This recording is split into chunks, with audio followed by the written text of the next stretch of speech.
Hello, friends. Happy Saturday, wherever you are in the world. I'm challenging myself to, as I close down on this enrollment. Hey, Randy.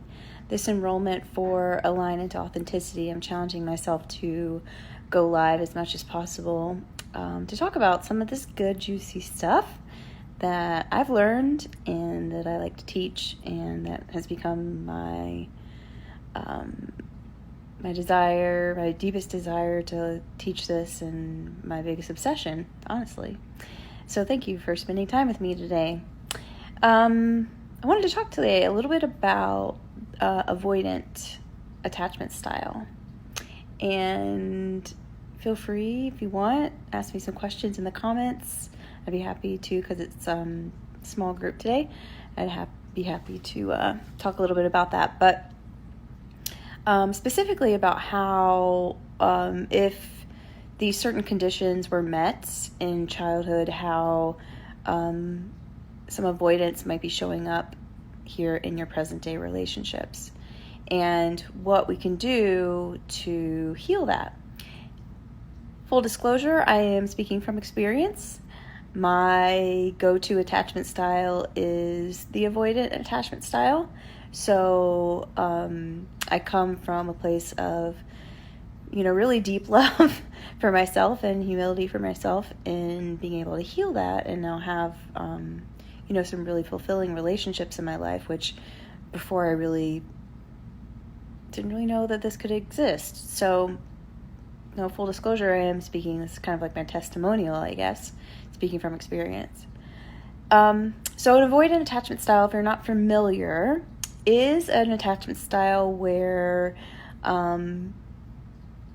basically closeness is scary, like emotional closeness, trust is scary, opening yourself from your kind of deep heart is scary.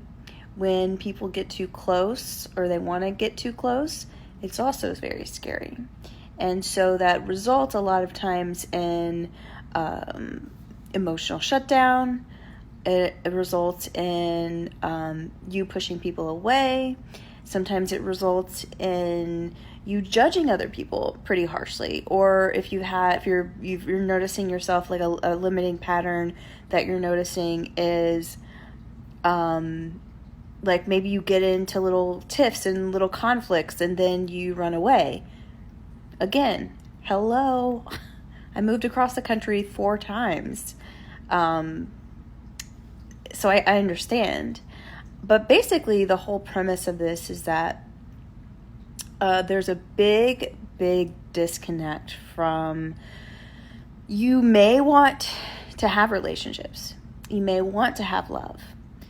You may want to kind of be able to be your true, authentic self, but the prospect of that happening kind of gets scarier and scarier as it gets closer. So something to think about. So if that's, some patterns that you've been noticing, then listen on or ask questions. I'd be happy to go off the cuff and try to answer them. But the reason that these exist, and the reason these patterns pop up in our life, and let me tell you how broken that I have felt when it came to relationships, and when I was enmeshed in these patterns, when I didn't understand them, I didn't really know what they were. When, it was, again, very easy for me to find fault in other people, very hard to trust other people. So what ended up happening were these big walls that I erected to protect myself, which is awesome, like great protective mechanism. Not so great if you really want fulfilling relationships. And relationships are a biological imperative, like coming back from the days when we were living in caves. Without relationships, we would die.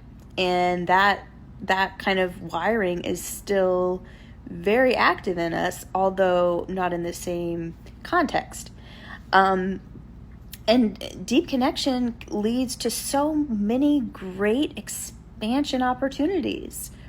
If you've ever had like a really deep conversation and you feel so seen and so heard, and you get goosebumps and you feel like that you feel that person's heart, right? Like, how expansive is that? It's such a great, beautiful, if you haven't had that or you want that, message me and we can talk more about how I can help you do that.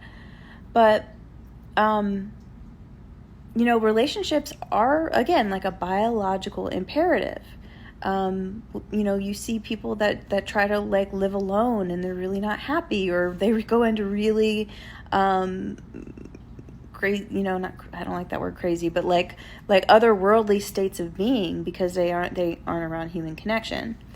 So what this derives from is likely a childhood environment where our parents weren't emotionally available, where we were not nurtured in being emotionally expressive. For me, there was a lot of, covert trauma, covert abuse, where there were no boundaries when it came to what was expected of me.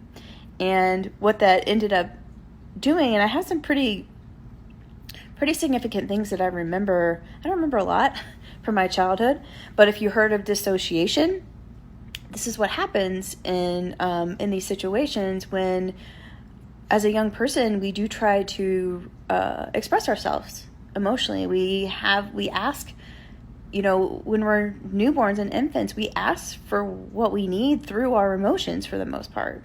It's one of the first things that that's how we communicate. But if we aren't in an environment where that communication is welcomed, fostered, nurtured, then part of our protective mechanism from an emotional perspective is to shut down, disassociation.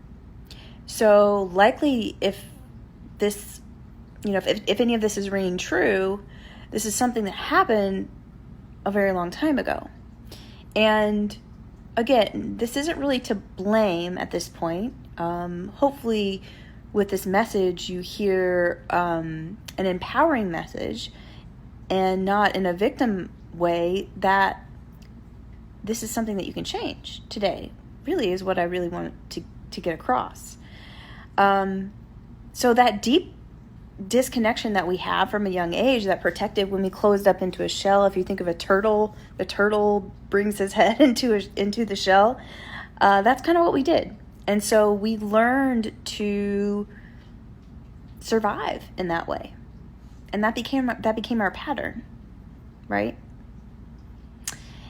So how do we heal that? I know as I got older, I really did crave intimate relationships. Sometimes I crave them, I'll be honest, I crave them for the wrong reasons. Like I thought that someone was going to save me and make me feel love for myself and just make me happy. Obviously that's kind of a Disney movie these days, or it was back in the day, but maybe not realistic. But now I think today, decades later, I do crave intimate relationships because I know how healing that they can be for me. I know that one of my core needs is to be seen, to be heard, to be loved, to feel connected. So this emotional trauma that we experience way back in the day is really not something that we can kind of like push through or overcome. And we want to do this on our own. Trust me, I know, because I tried that myself. But one of the biggest ways, that's my dog. Hello, Ellie. One of the biggest ways that we can heal this and heal this emotional trauma that we experienced is through what's called disconfirming experiences. So confirming experiences are the experiences that are all what I just talked about, which is running away, hiding, whatever, symptom or pattern that you're noticing. So a disconfirming experience is relationship, is safe relationship, safe support. For me, I had to learn how to understand and feel my feelings because I had been disconnected from them for so long. Sorry, I can't really do anything about this crazy lady in there. I had to learn through relationship how to connect back to myself. You can only do, what I figured out is that you can only do so much meditation. You can only do so much reading books. You can only do so much reading Instagram posts and reading Facebook posts. You can only do, at least for me, I reached a level where I could only do so much alone. But really the core emotional trauma that I healed, really it's been in the last year and a half, is through safe relationship. And I don't mean like family, I don't mean friends, because all of their shit comes up, but people maybe that are trained to do that. So like a therapist, like a coach, even sometimes it does happen in like safe groups, maybe for that purpose. So if that is something that you want, intimate relationships, I am really calling in my king right now, is what my sacred union, my sacred partner, my side-by-side relationship. And I'm coming from such a different place than I can ever imagine. And my friendships have deepened, even my relationship with my family. As I grow, it's just it's a different, the way that I experience myself with them is it's so different. It's like I feel so much love for myself. The negative thinking isn't there anymore. I don't get triggered as much, which is awesome. And they haven't really done that much work, to be honest with you. So the way that I'm presenting myself in the world is calling in and these beautiful relationships, all because I've healed that emotional trauma from the root cause. And it is possible.